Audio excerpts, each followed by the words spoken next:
make sure our audio is working. The chat is available if anybody can hear us. Just let us know. This is the CompuMatter podcast. And give us just 1 second to make sure the sound and the video is working properly. We're checking our devices. Yeah, it usually takes a while for it to start streaming too. Well, welcome. This is Tech Translated, a podcast from CompuMatter. Okay. We've been down here for about 20 years now, serving the Anacortes community, and we're just going to go over various subjects. If there's something you're interested in learning about or have a question, our chat is open through YouTube and through Facebook, so if you want us to, feel free to make a mention. Otherwise... All right. My name is Jay with CompuMatter. I'm the owner, and or it owns me. I'm not sure which. Been at this for 40 plus years. Owned the business for 20. Been around since the days of DOS, and I'll contribute what I've learned over those years and try to translate it in a way that lay people can understand it. My name is Auren. I've been here for a decent amount of time now, and I've been helping out with doing some marketing and videos, but I'm also the on-site technician and do some one-on-one training with people here. So if you have any questions, one of us will see and we'll be happy to reply. Right, and a decent amount of time is a couple of years anyway, right? Yeah, that is a decent amount of time. So hopefully a fixture for a long, long time. Yeah, it's been good. So let's start with a little bit of history. So for, not for CompuMatter, but for technology in general, we'll start with the abacus in 2500 BC. The abacus? Yeah. Damn, we're going way back. We won't go that far. The earliest known computer was the Antikythera mechanism, which I was researching yesterday using AI. And they don't fully understand the device, but it is found in a boat wreck off the shores of Greece. And it is the first known computer, well, analog computer. We're going to start there. No, we're not going to start there. Linux is probably the, going back far enough to where people understand that word anyway. Not everybody, but Linux is an operating system that's been around for a really long time. And do you know where it started? My interpretation of where it started is with Unix, and everything's in evolution on top of something else. But my understanding of it is Unix was the first major commercial operating system that was fully adopted by corporations and banks across the globe. And that Unix was an open source software, and that from Unix sprang other operating systems that had, I think they had X in their name or Nix in their name, and Linux was one of them. Minix was another one. Oh, was Minix another one? Minix was right around this time. I've not heard of that one. And OS X, I think, or actually Next. Was it Next? Apple's operating system, I think it was the Next operating system, also had its roots in Unix. And what makes that interesting is that as the years went by, Apple and Linux, you could go to the command prompt, the shell, that black and white textual world of both of those, and type the same commands and get the same results. And to this day, you can still do that. I can go to a shell prompt, a DOS prompt, or whatever you want to call it, in both Apple and Linux, and I can type ls space -L, and it'll give me a list of the directory in both machines the same way. And there's a variety of commands that I can enter, and I've created a video about those at one point in time. Yeah. It's out there somewhere. But Unix evolved into a lot of different operating systems, and then Linux is a very commonly used, because it's open source, to make a bunch of different versions. And truly what's inspired most of your cell phone operating systems. So on the iOS and on the Android side, they both have a lot of inspiration from the coding from Linux. I think Android, I don't know, it seems to me that Android, it was fundamentally based on Linux. Yeah, it was like Google and Linux coming together to make a brainchild. Right, But the iOS does differ a little bit more. But still based off of the similar type of design. Yeah. Unix was extremely secure, and that's why the phones are a lot more secure than just the normal computers. Yeah. Unix, when you think about banks and large corporations, they needed to make sure that their infrastructure was solid as a rock. And so software products like Unix, which evolved into Linux and Apple, they have some core functionality that was built from the ground up to protect those corporations and those lending institutions from being violated. Where Windows, its first version, had nothing to do with Linux. It was based on DOS, is where it first started, was a consumer product from the very beginning. So it didn't have those built-in, hey, we've got to protect our business or our bank.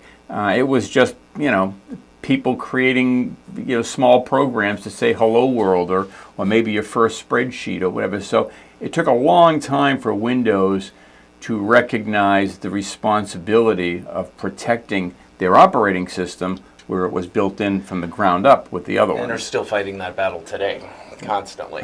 For a while they created they allowed Norton Antivirus, was one of the early antivirus programs, and those that came after them, they basically handed over the responsibility of protecting their operating system. They had none on their own. Pretty wild to think about. They didn't get into the antivirus game until around Windows 8. And then it was early in the stages of protecting people with their own software. But yeah, for a long time, they didn't even have their own antivirus and didn't deal with it at all. But they've done a good job now. Windows now is a good, well-protected software, but still... Nothing's bulletproof. Linux and Apple are both superior as far as protection of the operating system. Yeah, more people use Windows, so they're targeted more often. And there is that. The developers of all this malware are just trying to get into Windows more because it's easier to. If you're selling a product, if I'm selling a product, the first thing I want to think about is where is the largest audience for me to sell that product. And as a developer, that would be Windows. And if my product is a virus, then yes, I'm going to be trying to create it to beat Windows because it's a bigger audience. And so that's for anybody in the Windows environment, you do have to be a little bit more on guard of where you download stuff from, what you install on your machine off of whatever location, or opening attachments and emails. We've been over a lot of this stuff, but Windows, you do have to take a little more care because any of the antivirus, none of it's bulletproof. But a keen eye and awareness and knowing how to research is going to save you a lot more than the antivirus software. That's right. And what else have we got? On to the next one.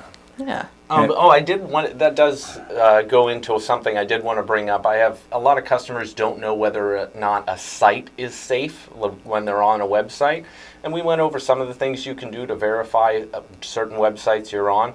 But I'd say the biggest thing you can do is if you're going to shop at a new website that you've never seen before, look up as many reviews as possible before putting your information into any site. There's so many scams out there. You can quickly find if somebody's left a review for purchasing something from that website and never got it. There's a lot of telltale signs that you're on the wrong site or that a site is just straight up fake.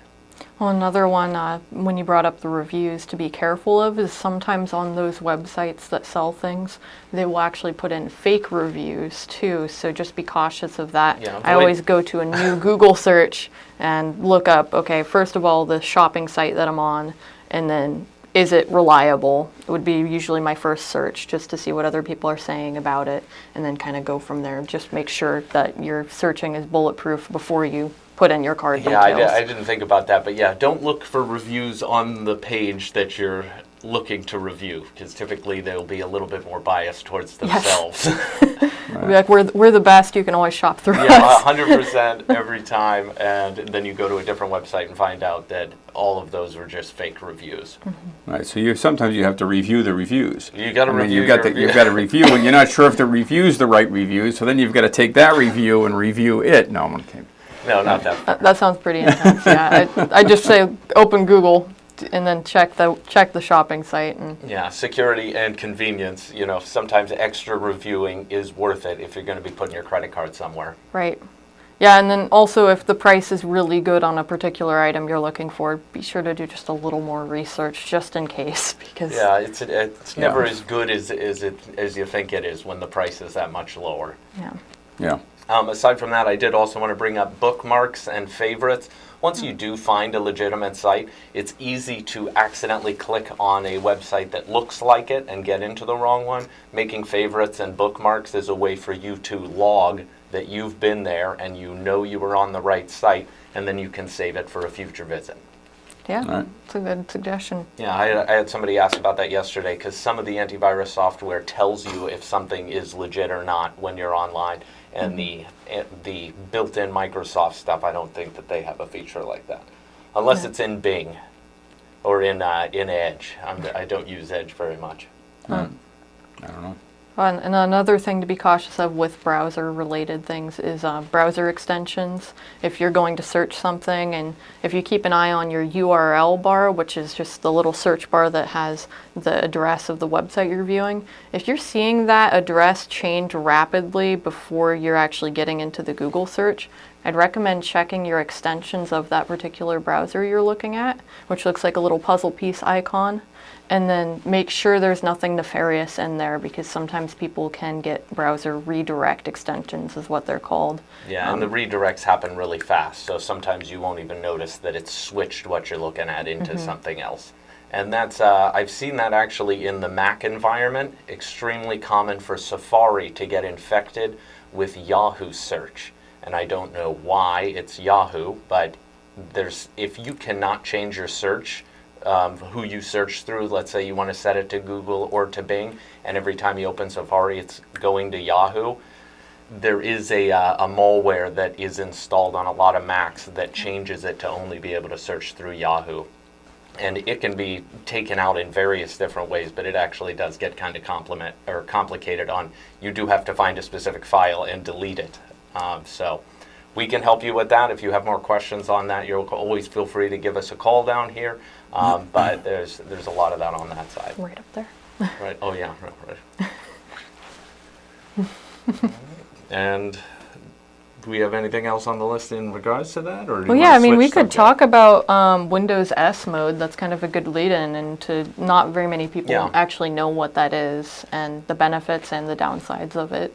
Right. I mean, typically I just know it for having to remove it so that you can install something. But have you ever used Windows S mode? The only time I've even heard of Windows S mode is when you came in the office one time and asked me how to reset a password of some kind, and I had to use ChatGPT to figure out how to make it happen. Yeah. But no, I don't use it, and I'm not familiar with it, Yeah, other than I know it exists. absolutely, yeah. So I actually have helped out a customer somewhat recently who was really concerned with security. And she really wanted to have it be as secure as possible. And Windows S mode, if you get a computer, how it works is it starts out in Windows S mode. You can turn it off, but once you turn it off, you can never re-enable it.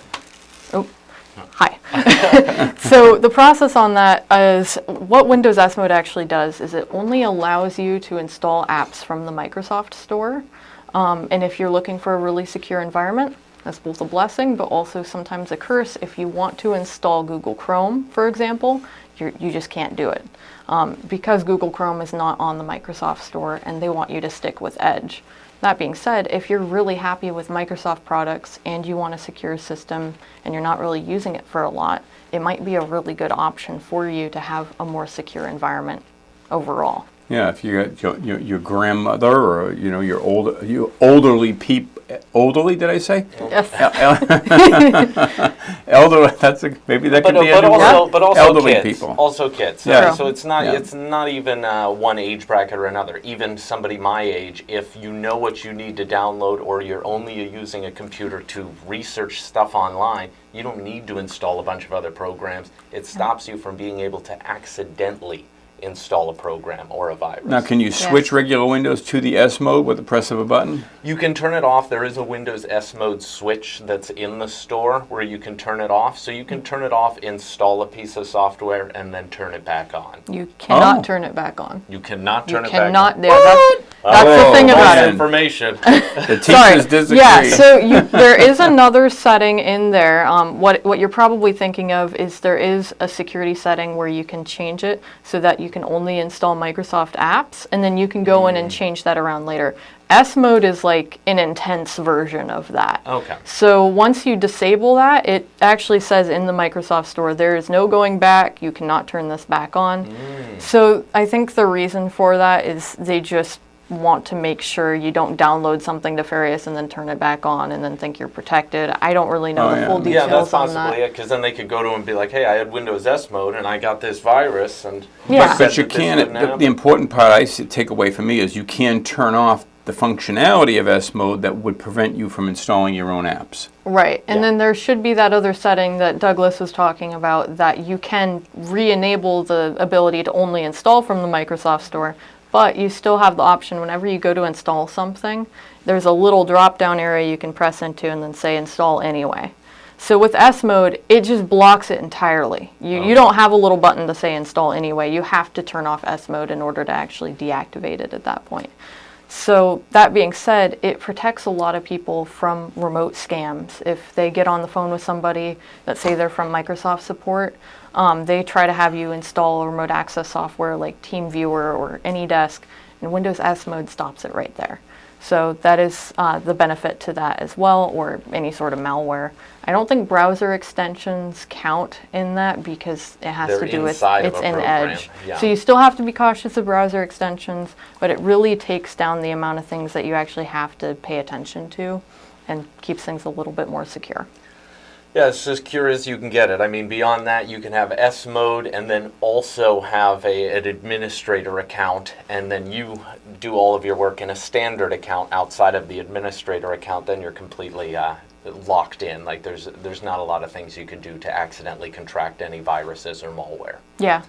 And that's something that a lot of bigger companies do, is they'll have the corporate install the admin account and then make a standard user, and then that's what the employees are allowed to use, because if they go to install anything, it asks for the administrator password, which means you have to contact your manager. They come in, type in the password if they allow whatever software that is. Right. So it's just creating barricades to make it less likely that you install junk or viruses. But S mode, as much as I mainly just remove it, in certain cases, it can be beneficial to the protection of yourself and your family members. Depends on the person for sure. All right, yeah. That was a good one. Yeah. It would be too limiting to me to use that, but I Yeah, understand why it exists. So I've got a mom who's in her 80s, and I ended up switching her to Linux, which was fine. She worked with Linux for many years. Now she can't use a computer at all because her eyesight just isn't good enough. But S mode probably would have prevented the malware, the viruses that she was getting regularly that forced my hand. So I'm sure there's a lot of people that will benefit, either for children or for old people that regularly get themselves in trouble. Now, S mode is not going to protect young people from visiting sites that are potentially bad for young people. Or entering information. You Yeah. know, if you have a credit card and you want to buy something online, S mode isn't going to stop you from inputting your information on a bad site. So Right. there are limits to the protection, but the protection is mainly things coming in. Right. You still have to have that awareness and caution wherever you're going on. Yeah, no Really, matter the what. internet browser is the main thing. Just more knowledge about that, the extensions, the websites you're visiting, and the information you're putting in willingly. It's a big universe out there. It is. All right, what's next? And if anybody has any suggestions or thoughts or comments, feel free to drop us a line and Yeah. Or if you let just us want to know say what's hi. on your mind. Oh, what? Oh, I said, or if you just want to say hi. Yeah, yeah. Let's say,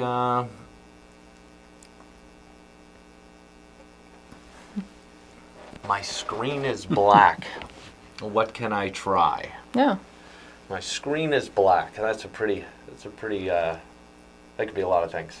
It can. But I'd say start with your connections. If you have just a black screen and nothing's going on and you can't see anything, check if the computer's fans are running would be one of the first things I'd go to, just to make sure it's ticking, that it's doing something. And then checking the video connections first off of the bat would be a good start. What would be your first, aside from making sure the machine's doing something? Well, I'm going to leave that alone. I got a joke or two in there, but they might be a little off color. So if your screen goes black, then first thing, of course, is I would touch the keyboard, make sure it's not asleep or something like that. I would even press the power button on my computer one time, if it's in a hibernate or deeper sleep mode, to see if that brings it back. If that doesn't do it, I would do a Control-Alt-Delete to see if the task manager comes up and that wakes it out of maybe a deeper mode. And if none of those things work, then I'm afraid I would have to hold down the power button for 5 seconds and watch it until it completely discharges and shuts down, and then turn it back on by hitting the power button.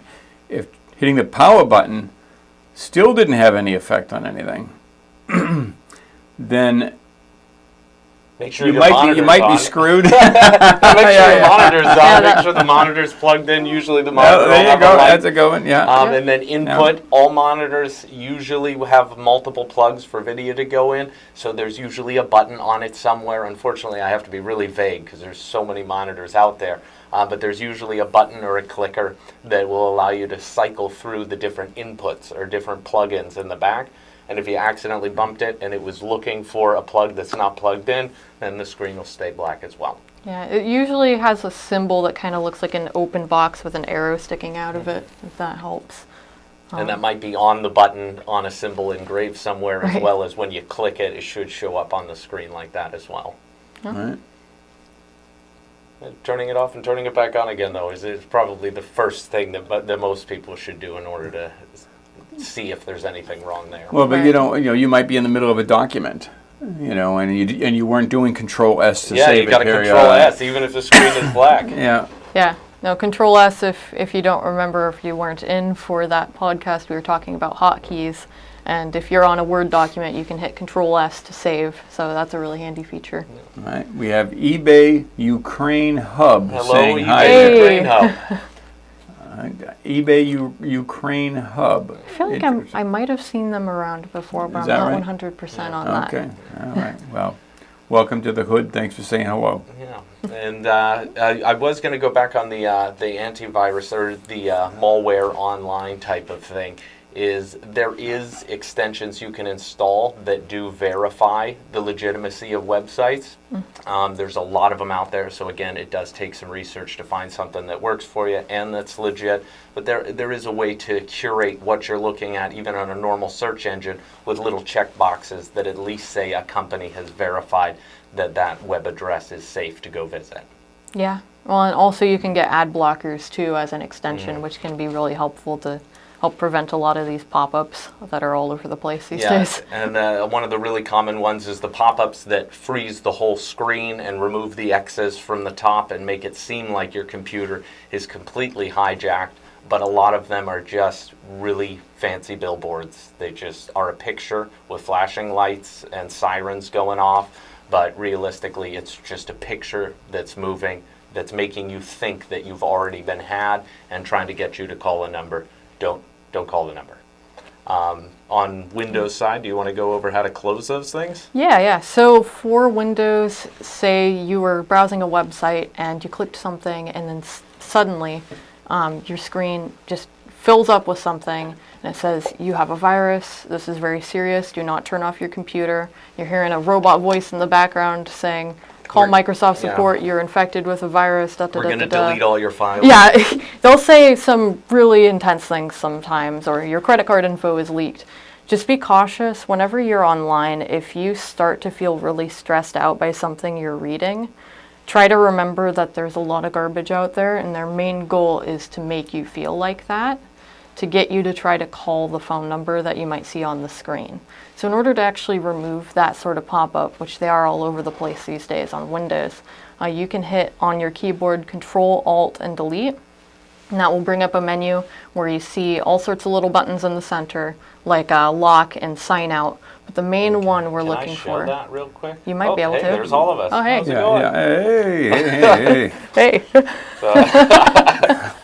I'll figure this out here real quick. Which one goes to the screen? There you go. All right, there you go. Yep. That's what I want. And now Great. Control Delete. All right. Control-Alt-Delete. Will it show it on the screen, though? Yeah. We'll see. Okay.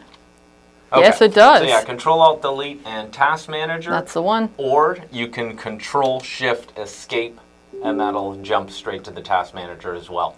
And then whatever browser you're using, and for those of you who aren't familiar with a browser, it is any of the programs you access websites or the internet through. In this case, I have Google Chrome open. I can click on that and then click End Task, or I can click on it to where it's highlighted and I can hit the delete key, and that'll close down that program. You can right-click on it and hit End Task. Okay, so another one is you can right-click on it and End Task, and what that'll do is the browser that has the pop-up in it, it'll force close it down, and then you can reopen it. Just don't hit the Restore Last Open Window button.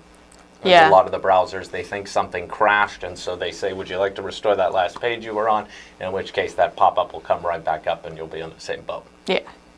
Right. Yeah, so common browsers would be Edge, Firefox, or Chrome. So if you're running into this problem, think about which one you probably use most commonly, and when you open up Task Manager, look for the icon that you're most familiar with and try to close it down with one of those 3 methods. Nice. Yes, and on the Apple side, it is Command Option Escape. And with Command Option Escape, it'll open up, instead of Task Manager, it'll be a Force Quit window, and you can click on the browser that you're in and click Force Quit, and that'll help you get around it on the Mac side of things. Oh. Okay, cool. Good advice. Yeah, we see those virus people come in All the the time. computers in our store, and they've got on their screen, they haven't touched anything sometimes, you know, when it's Yeah. still up there and it's yelling at them and sirens going off and I've got a virus. And frankly, there's going to be a lot of computer stores that'll take their $125 and make that go away. But most of the reality is, in that particular instance, Most of them are fake. it's a fake virus, and as long as you haven't interacted with it or dialed the number, you can end the task or restart the computer and bring it back up in the browser, and that goes away. And I quick protect solution. myself a little bit when I am dealing with one of those things. I have to make sure the customer knows that it is most likely nothing, but it's hard for customers to just live with that if they really think that there's something infected in the machine. So what I'll normally do is I'll do an antivirus, but give a discount at the end. If there's nothing on the machine, all the scans go by faster, and I don't mind them having the ease of mind of not having to wonder.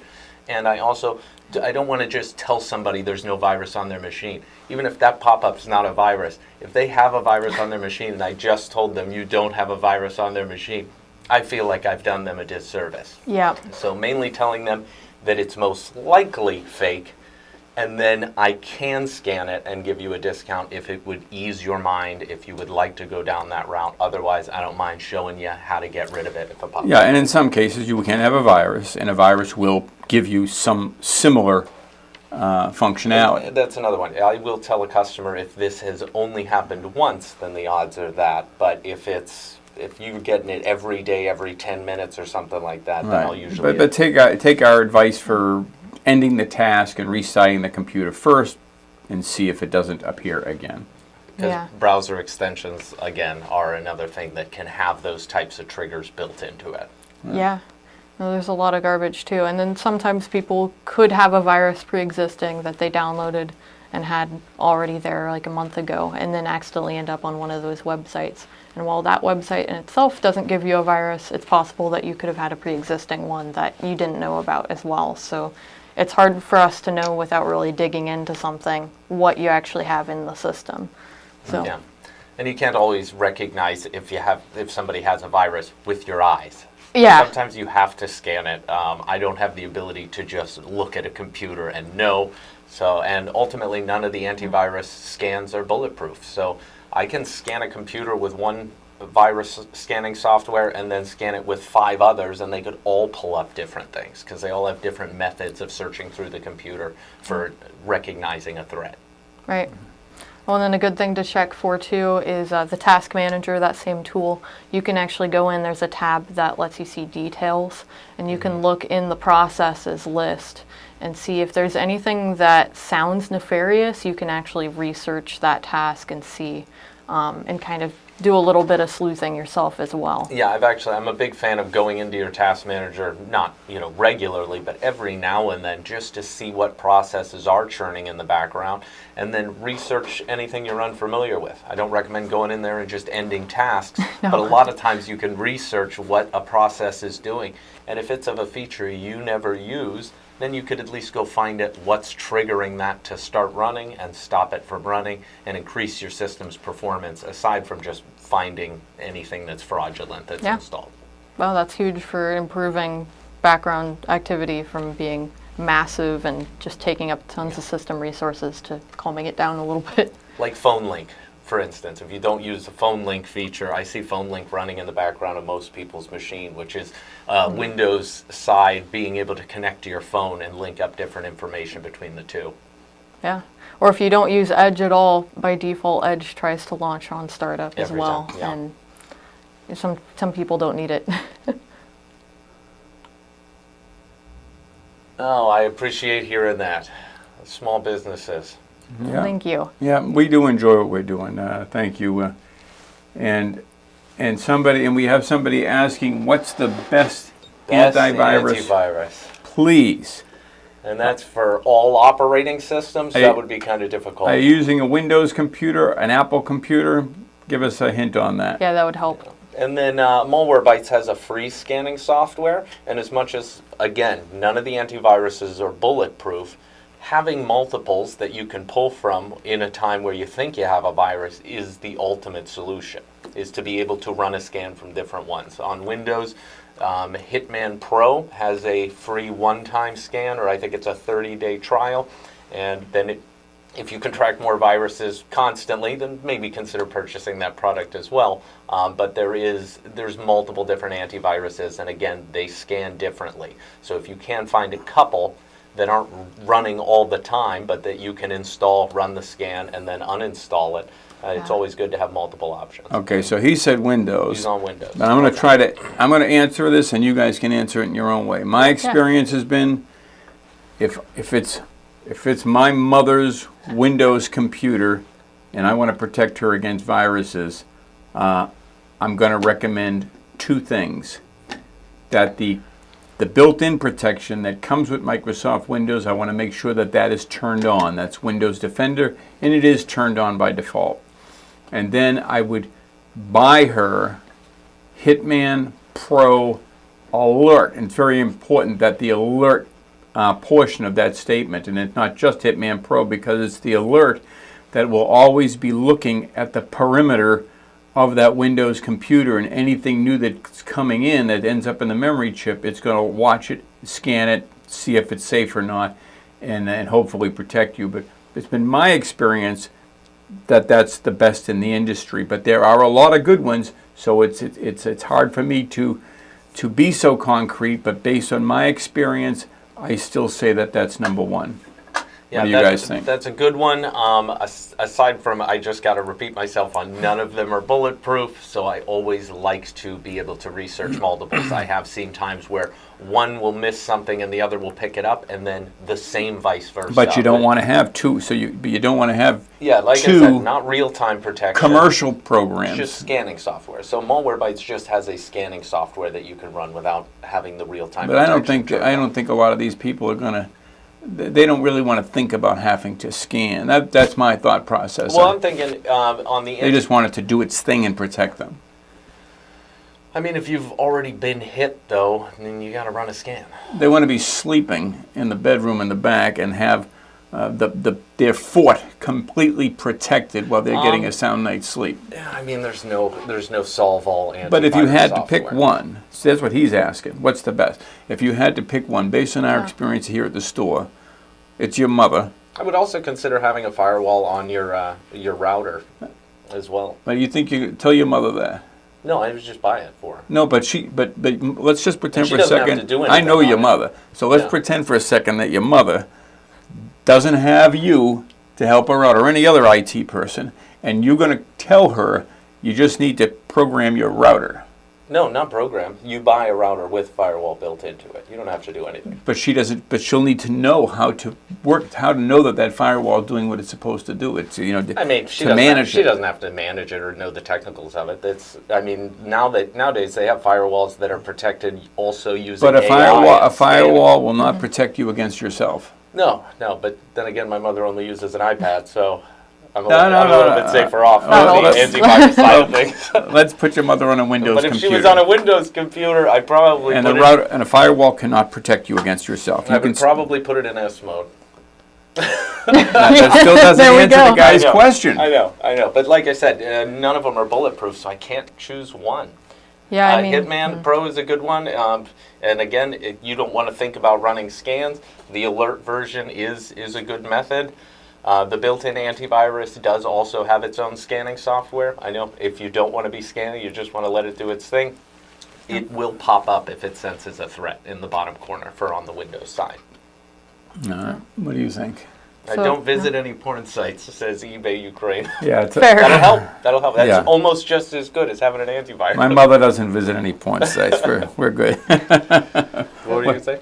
all right. So I was just going to add on to that. A combo, if you think that you have a virus installed, I'd say Windows security going into the full scan area. It's going to take probably, depending on your computer's speed, probably a couple hours at least. But it's like a full scan through everything. They also have a Windows Defender offline scan that you can run afterwards that can sometimes pick up even more things. So that's a really nice feature. And then from there on, like they said, Hitman is a really good one for doing a quick scan. If you wanted to have something running in the background constantly, either Windows Security or Hitman Pro Alert would be my recommendation. And then as the third one that I would say is pretty good, both Mac and Windows lets you do a scan would be Malwarebytes. I would recommend probably steering clear of McAfee and Norton just because they give you so many pop-ups and they do a lot of resource hogging. And in our personal experience, we haven't really seen them add too much more benefit. Agree with that completely. Yeah, I don't get the full benefits of those programs when they're constantly bombarding me with information and other products that I can purchase from them. It just starts to feel like an ad revenue service more than it is a protecting you. Then again, if you want those things, if you want to feel that way and constantly be in interaction with your antivirus, then maybe those ones are for you. Yeah, it just depends on what you prefer. Yeah.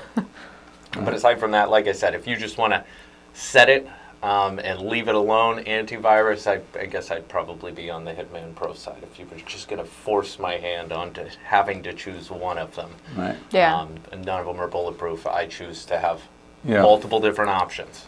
Yep. That would be my end-all goal, but I'm in the industry and I know that the best way to be protected is research and multiple options. It's not going to be just one thing. It's never going to solve the problem. Right. Well, I won't say never. Yeah, AI's getting better. There might be a new one down the pipe. Sure. You want to fall back? Yeah. All right. Whoa, there we go. Oh, but what's so on the antivirus on phones? Do you have any experience with any antivirus on phones? I use an Apple phone and have absolutely zero problems with viruses on my phone. Yeah. Yeah. Yeah, so long as you're not going out of your way to download apps that purposefully break the operating system on The jailbreaking. Apple, you should be okay. There can be some garbage apps, but usually on the App Store, they have to go through a lot of hoops Yeah. to get it published. So usually it's going to be really safe. Android, you have a little bit more of a risk. I do see a lot more issues with Android You phones. can download APK files, is what they're called, and they're basically the app installation files from online. So there is a risk of being able to install stuff outside of the Google Play Store. But if you do stick to the Google Play Store, there are still some apps that have ridiculous permissions, like listening to your mic and looking through your files. And so it's best to also do that same sort of research that you would do if you were going to a website, whether you trust them or not. Look up reviews, not given by them, but look up reviews and then review those reviews Right. if necessary. Yep. And then just for the awareness factor, be very careful on Android of going into the App Store, the Play Store, and downloading QR code scanners and certain weather apps. Those seem to be the common ones that I see actually causing problems, some of which if you allow in and then allow all the permissions that they're spamming you with until you click allow eventually, what I've seen happen from that is actually kind of like an operating system change. Some people's home screen I've seen becomes altered. Another one is different email programs. I think Email Home was one of them that was a fake that would actually Yeah. change your settings gear so that when you tried to go in, it would actually open up that fake application first, and you had to really dig in to actually get into the settings and get rid of it. So just be cautious what you install from the Play Store. There's reviews on the Play Store that you can check, but you can also, similar to what we discussed earlier, go on Google, research that app and the publisher of that app before you install it if you're unsure. Or DuckDuckGo if you want to That, go that way. Yep. But aside from that, ultimately the phones are a lot more secure because of the way the operating system is designed, and because they force you through that network of their Play Store or the App Store on the Apple side of things. And with Linux, they do have a similar one. They have a software center that you install apps through on Linux, and they're all verified publishers. But again, that doesn't mean some scum gets through. Yeah. So there is still some bad apps out there. And some of the permissions for the apps that I find are the worst are permission to install other apps. Yeah, be careful of that. And then you're down the road of you open your phone one morning and there's a new game on your phone. And then the next day there's another new game. And then the next day, and before you know it, you're just filled up with a bunch of these little cheap free games, and they all have their own litany of different permissions that they have access to. So it's really the spreading of that. And I've seen that on iPhone and Android. Oh, I've never Interesting. experienced it. Yeah. Well, on an if you iPhone. download a bunch of free apps or a bunch of free games, it's typically the little, like, Okay, all right. little slot machine games or card games or something like that. Right. But on the email one, very important. Typically go with a company that is very well known of, and if you have Gmail as your email address, download the Gmail app. If you have Yahoo email, download the Yahoo email app. A lot of these third-party email apps could just be watching your email. They could just be looking at everything because, again, you're going into a third party and then you're entering in your email and password. So you're giving them permission to look and access anything that's on your email. Yeah, and I'd also just recommend, just for more reliability on top of just security reasons, use the built-in app if you have a special type of email that doesn't really fit in with the Yahoo or the Gmail, or Outlook. If you're using a Microsoft email, you could get the Outlook app. But usually both Apple phones, they have the Apple Mail, which is the blue icon with the white envelope. And then depending on what type of Android phone you have, you usually have an email button too. Sometimes it's a red icon with a white envelope. It can depend and vary. Yeah. And because Android is mainly a Google service, Right. it's usually going to be the Gmail app, and they Right. allow you to add other emails to it aside from the Gmail. Yep. All right. What do you think? I think a lot of time has passed. Yeah. Yeah, I think that's probably good for right now. 'Cause All right. we got the store opening up here in a moment, and we could go on for. Yeah. But For a I would long like time, to but we could- respond to eBay Ukraine Hub, and you'll have to tell us what that is when you get a moment. But we really do like what we do. I think I come to work every day, and I've been doing this for decades. I come to work every day excited, genuinely excited, and looking forward to doing the things that I do here at this store. There's never enough time To learn it all. for me to get all the things done that I want to get done, and by the end of the day, you know, I've got my personal time. I divorced myself from that, but in the morning, I can't wait to get in there. Can't wait to get moving on the things that we're trying to do. Yeah, and I live with a lot of the customer interactions, the good and the bad, and ultimately I get to save a lot of people throughout my time working here. I've got to see a lot of happy stories, and then, you know, unfortunately with watching people fall for the scam stuff, it's a little bit harder for me to divorce myself from it at the end of the day. Sometimes I feel pretty beaten up, but the pros outweigh the cons greatly. Yeah. Being able to help protect people from all these different things is definitely a big benefit, and just helping people go from when they walk in the door to really stressed out and not knowing what to do, to being really grateful and being returning customers and coming back and knowing you by name is just a really good feeling. Yeah, yeah. So to all of you that have come through this door over the last 20 years, thank you very much. We appreciate it. We're glad to help you. Glad to be here. And thanks for watching. Yeah. We'll see you Have next a wonderful time. rest of the day. All right. Bye-bye. Take care. Bye.